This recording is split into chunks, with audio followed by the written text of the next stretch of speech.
A sense of gloom hangs over the Chicago Bears after Sunday's win, which is the most fitting thing anyone could attribute to an NFL preseason game. The win doesn't matter, losing several key players to injury before a season begins certainly does. Wideout Cameron Meredith is the headliner. By now, Bears fans know he went down in Sunday's 19-7 win against the Tennessee Titans. They also know he was far from the only one to suffer a setback, giving fans a sense of déjà vu after last year's injury-riddled campaign. It's not all bad for the Bears upon emerging from the preseason's most important week. Chicago got notable performances in important places, and the overall outlook is already miles ahead of last year's miserable performance. Let's balance the scales a bit by breaking down a stock report as the Bears get ready for a quick turnaround ahead of Thursday.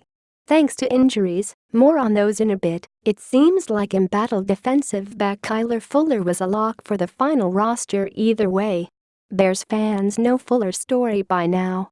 The 2014 number 14 pick hasn't seen a big commitment from the team because he played his best ball as a rookie and missed all of last season. Fuller needed some time to get it back together this preseason after a few up-and-down performances, but he really put it all together on Sunday against the Titans. Not only did Fuller play well with a notable moment coming via solid defense on a third down, he is doing so with the first-team defense. He seemed to get those snaps through his play and team necessity, a combination that means he looks poised to get one last chance as a starter during the regular season. The Bears can't catch a break. A year removed from having some of the most salary cap on injured reserve of any team, Chicago leaves Tennessee hobbled in the worst way. Meredith, a breakout kid player a year ago set to have an even bigger year thanks to better quarterback play, went down with a gruesome-looking injury. One head coach John Fox confirmed the team believes is a torn ACL, per the team's official Twitter account. The same tweet described an injury to long snapper Patrick Scales as serious. As if that weren't enough, number 1 corner Prince Amukamara left the field early, opening the door for Fuller's bump in playing time. He left with crutches and a boot thanks to an ankle issue, according to Rich Campbell of the Chicago Tribune. The Bears are now left picking up the pieces across all 3 units.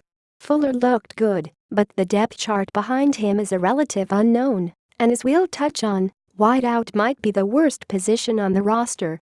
It seems the injury bug has returned to Chicago. Another week, more Eddie Jackson praise. Chicago's 4th-round pick this year didn't blow up the stat sheet by any means.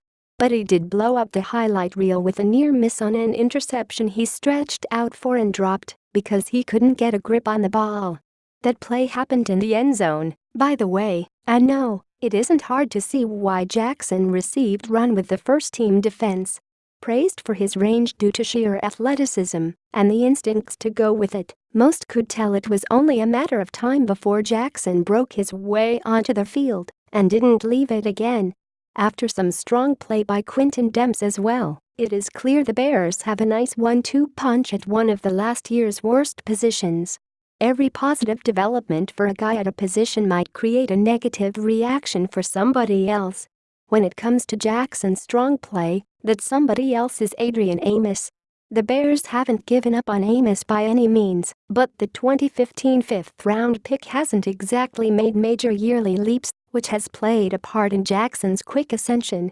It doesn't help that other veterans fighting for playing time, or even a roster spot outright stepped up in a big way.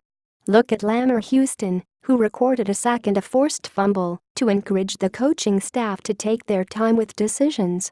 Amos, he was on the field late in the game. Chicago isn't the healthiest team right now, but Amos getting snaps with the third-team defense might be a sign the coaching staff is willing to hand off a critical safety spot to a rookie sooner than anticipated.